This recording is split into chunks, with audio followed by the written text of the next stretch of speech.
উত্তাল গোটা পশ্চিমবঙ্গ। মুখ্যমন্ত্রী মমতার পদত্যাগের দাবিতে রাজপথে অনড় শিক্ষার্থীদের পাশাপাশি রাজ্য বিজেপির সমর্থকেরা। আরজিকর মেডিকেলে এক চিকিৎসক ধর্ষণ হত্যার প্রতিবাদে শিক্ষার্থীদের আন্দোলনে পুলিশি হামলার জেরে বুধবার পশ্চিমবঙ্গে বন্ধ কর্মসূচি পালন করেছে রাজ্য বিজেপি।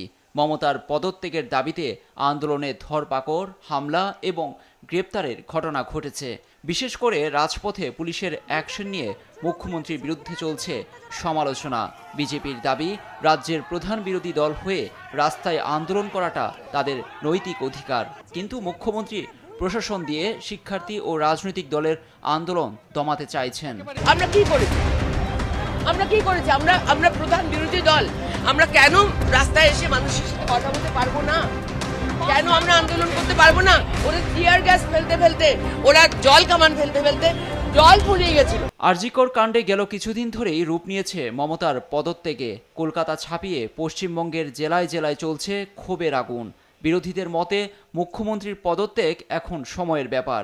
গুঞ্জন ছড়িয়েছে মমতার পরিণতি বাংলাদেশের সাবেক প্রধানমন্ত্রী শেখ হাসিনার মতো দাঁড়াতে পারে।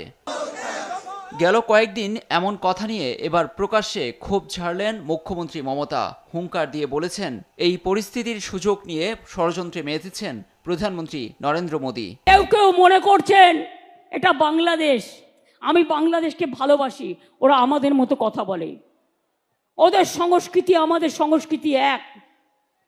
কিন্তু মনে রাখবেন, বাংলাদেশ একটা আলাদা রাষ্ট্র, ভারতবর্ষ একটা আলাদা রাষ্ট্র।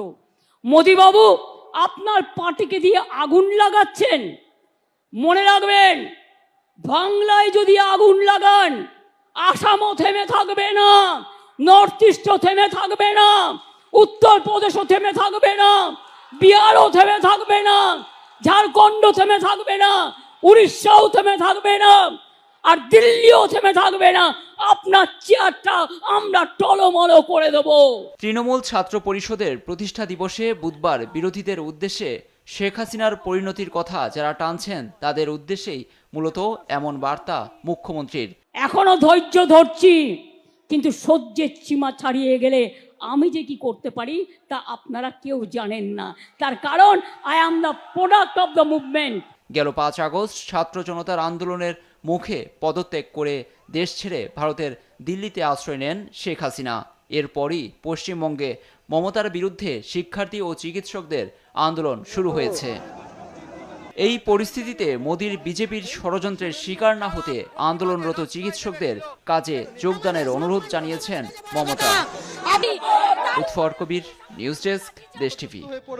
এবং যেহেতু 12 ঘন্টার